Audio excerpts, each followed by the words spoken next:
मध्य प्रदेश में राज्य मंत्री नरेंद्र शिवाजी पटेल के बेटे पर रेस्टोरेंट में मारपीट के आरोप का मामला गरमाता जा रहा है। आरोप है कि त्रिलंगा इलाके में देर रात मंत्री के बेटे ने रेस्टोरेंट संचालक और उसकी पत्नी के साथ मारपीट की थी।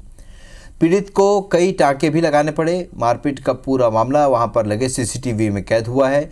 पुलिस ने एफआईआर दर्ज कर ली है। वहीं ये भी बताया जा रहा है कि बेटे के बचाव में थाने पहुंचे मंत्री के 4 पुलिसकर्मियों को भी निलंबित करवा दिया। और मारपीट में घायल रेस्टोरेंट के संचालक से मिलने के लिए पीसीसी चीफ जीतू पटवारी पहुंचे।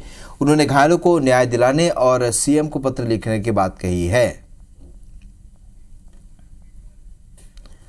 तो ये पुलिसकर्मियों पर कार्रवाई की गई, सस्पेंड किया गया।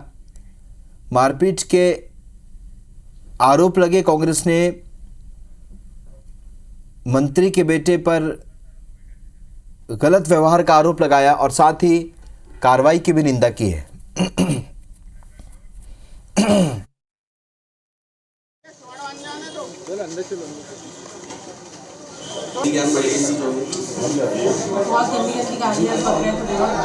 और इस पर बयानबाजी का दौर भी शुरू हो चुका है, क्योंकि जीतू पटवारी खुद जो होटल संचालक है उसके परिवार से मिलने के लिए पहुंचे, जिनके साथ मारपीट की घटना हुई है।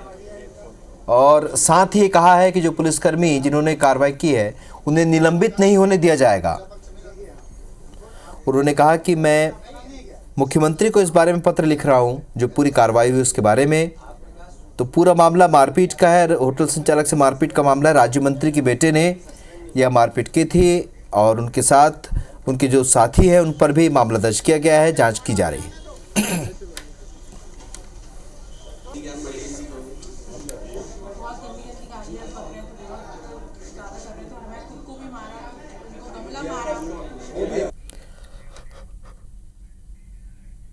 हम होटल में काम कर रहे थे तो एक भैया आए तो उनको बचाने के चक्कर में तो हमारे जो ओनर है साहब और मैडम है तो मारा पीटी कर रहे थे, तो चले गए तो उनको बचाने के चक्कर में और उनके साथ भी मारा पीटी हुई और कुल दारू पिए हुए थे। 4-5 लड़के थे और हम भी चले गए तो हमको भी मारा और नाक में चोट भी आई है मेरी।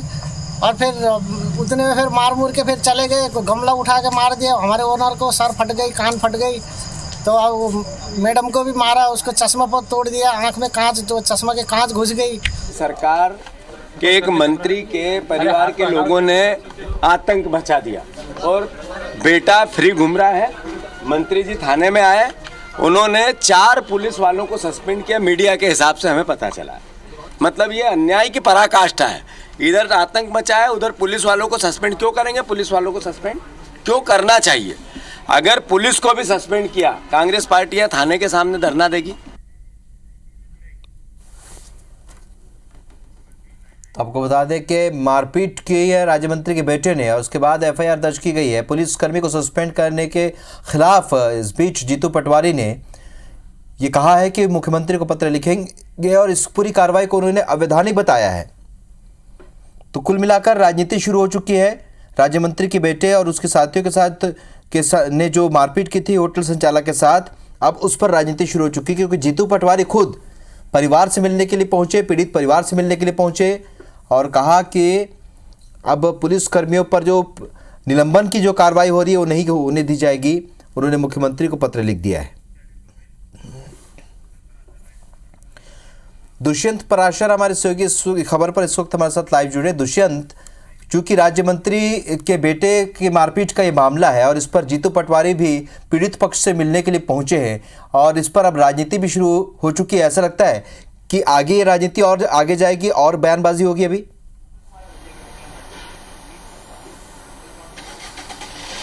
हाँ बिल्कुल, इस पूरे मामले को लेकर फिलहाल राजनीतिक सरगर्मियां बढ़ी हैं और लगातार बयानबाजी भी शुरू हुई है। जिस तरीके से अगर सत्ता पक्ष की बात करें तो सत्ता पक्ष की तरफ से फिलहाल अभी कोई भी बयान इस पूरे मामले को लेकर नहीं आया है, लेकिन अगर विपक्ष की बात करें तो विपक्ष के तेवर जो है कहीं ना कहीं तीखे नजर आ रहे हैं।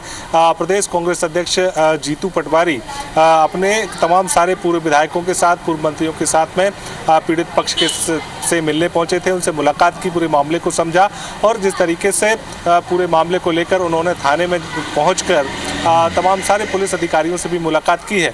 और मामले में जिस तरीके से एक बात निकलकर जरूर सामने आई है कि जिसमें एक एएसआई सहित 3 पुलिसकर्मी, मतलब लगभग 4 पुलिसकर्मियों को यहाँ पर निलंबित करने की कार्रवाई जो है वो की गई है। तो उस कार्रवाई से भी कहीं ना कहीं खासा नाराजगी यहाँ पर कांग्रेस ने जताई है। प्रदेश अध्यक्ष जीतू पटवारी का साफ तौर पर एक कहना है कि जिन पुलिसकर्मियों को अगर निलंबित किया गया है तो वो किस आधार पर किया गया है और आखिर निलंबन की कार्रवाई उन पर क्यों की गई है। क्या निलंबन की कार्रवाई उनके द्वारा जो आरोपियों पर जो कार्रवाई की गई है उसके एवज में की गई है, या फिर जो पुलिस कर्मचारियों ने जिस तरीके की जो कार्रवाई की है उस कार्रवाई को ध्यान में रखकर या दबाव बनाकर ये कार्रवाई की गई है पुलिस कर्मचारियों पर। तो तमाम सारी बातों को समझने का प्रयास यहाँ पर कांग्रेस ने किया है। साथ ही साथ ये भी कहा गया है कि अगर पुलिसकर्मियों को सस्पेंड किया जाता है तो कांग्रेस पार्टी जो है वो थाने के बाहर बैठकर धरना देगी और जब तक ये आदेश वापस नहीं होगा तब तक ये धरना जारी रहेगा। साथ ही साथ पीड़ित पक्ष से जब उन्होंने मुलाकात की है तो इस मामले को समझा है और जिस तरीके से ये बात भी कही जा रही है कि एक एफआईआर इसमें और दर्ज की जानी थी, वो एफआईआर दर्ज नहीं की गई। जो धाराएं इस पूरे मामले को लेकर लगाई जानी थी आरोपियों पर वो लगाई नहीं गई और जो आरोपी हैं वो अब तक फिलहाल पुलिस हिरासत से भी बाहर है। तो ऐसे में पुलिस ने उनको हिरासत में क्यों नहीं लिया अगर ये मामला हुआ था?